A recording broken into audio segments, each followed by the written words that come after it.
Hello guys, welcome back to my channel. ఈరోజు ఇంకొకసారి కొత్త స్నాక్ రెసిపీతో మీ ముందుకు వచ్చేసానండి. ఇది ఎలా తయారు చేసుకోవాలో చూసేద్దాం. ముందుగా దీనికోసం మనం ఒక మిక్సింగ్ జార్ తీసుకొని దాంట్లో 2 కప్పులు బియ్యం పిండి అయితే వేస్తామండి. సో ఆ కప్పు సేమ్ మెజర్మెంట్తోనే మనం వాటర్ అనేది కూడా తీసుకుంటాము. సో వాటర్ కూడా సేమ్ కప్పుతో 2 కప్పులు వాటర్ అయితే యాడ్ చేసుకుంటామండి.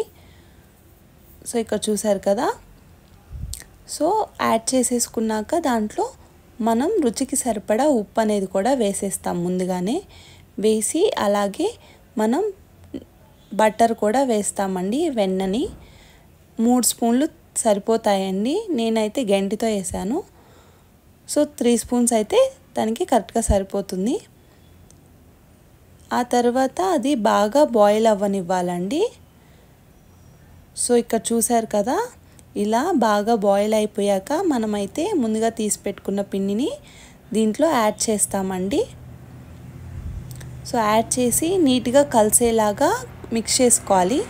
సో ఇక్కడ వాటర్ అనేది నీట్గా పిండిలోకి మిక్స్ అయిపోవాలండి. కన్సిస్టెన్సీ అయితే ఇక్కడ చూపించినట్టుగా ఇలా వస్తుంది. మొత్తం వాటర్ అనేది బాగా పీల్చుకోవాలండి.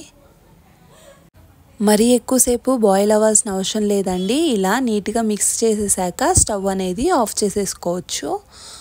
సో ఆఫ్ చేసాక అయితే మనం నల్ల నువ్వులు 1 స్పూను, అలాగే తెల్ల నువ్వులు 1 స్పూన్ అయితే వేసామండి. సో మీ ఇష్టం అండి, మీరు 2 ఒకేలాంటి నువ్వులు తీసుకుంటానన్నా పర్లేదు. నేనైతే కొంచెం కలర్ షేడ్ కోసం ఇలా తీసుకున్నాను. నెక్స్ట్ అయితే రుచికి సరిపడా కారం అనేది యాడ్ చేసామండి. సో యాడ్ చేసి ఇలా నీట్గా మిక్స్ చేసుకోవాలి. సాల్ట్ అనేది ఆల్రెడీ వాటర్లో వేసాం కాబట్టి అదైతే సరిపోతుందండి. సో ఇక్కడ చూసారు కదా, బాగా మిక్స్ చేసుకున్నాక కలర్ అనేది అయితే ఇలా వస్తుందండి. ఈ పిండి మరీ జారుగా ఉండకూడదండి, అలానే గట్టిగా ఉండకూడదు. ఇక్కడ చూపించాను కదా, ఇలా ఉండాలండి మీడియంగా. సో ఇలా నీట్గా వచ్చేసాక మనకైతే పిండి అనేది రెడీ అయిపోయినట్టు.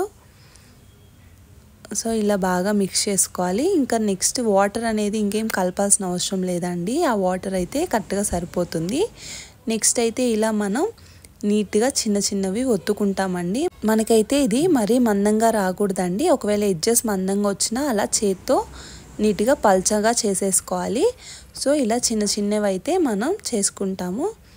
చాలా సింపుల్గా అయిపోతుందండి. చూసారు కదా, ఇలా ఒత్తేసుకుంటే నీట్గా వచ్చేస్తాయి. అలా అన్నీ అయితే చేసేసుకున్నాను. నెక్స్ట్ అయితే మనం స్టవ్ ఆన్ చేసుకొని కొద్దిగా సరిపడా ఆయిల్ వేసి అది బాగా కాగాక మనం ఒకదాని తర్వాత ఒకటైతే ఇలా నీట్గా వేసేసుకుంటామండి.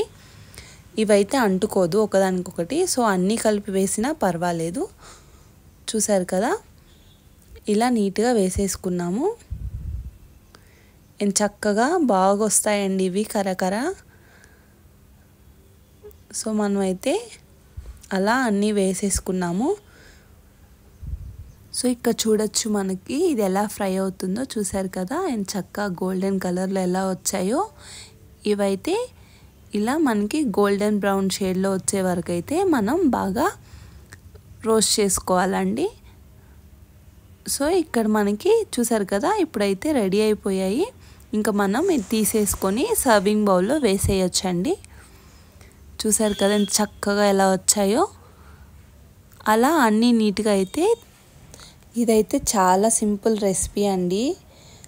ఫాస్ట్గా అయిపోతుంది మరియు పెద్ద ఐటమ్స్ కూడా ఏం అవసరం లేదు. సో ఇక్కడ మీరు చూడొచ్చు చక్కగా ఎలా వచ్చాయో కరకరలాడుతూ. సో నాకైతే భలే ఇష్టం అండి ఇవి. చక్కగా మనం అసలే స్కూల్స్ ఓపెన్ అయ్యాయి కదా, పిల్లలకి ఇలా స్నాక్స్ బాక్స్లో వేసి పంపించచ్చు. ఇవైతే ఒక 2 వారాల వరకు ఉంటాయండి నిల్వ. సో చక్కగా చేసుకొని ఇంట్లోనే మనం తినచ్చు. సో ఈ వీడియో మీ అందరికీ నచ్చిందని అనుకుంటున్నాను. మీకు నచ్చినట్లయితే please do like, share and subscribe to my channel.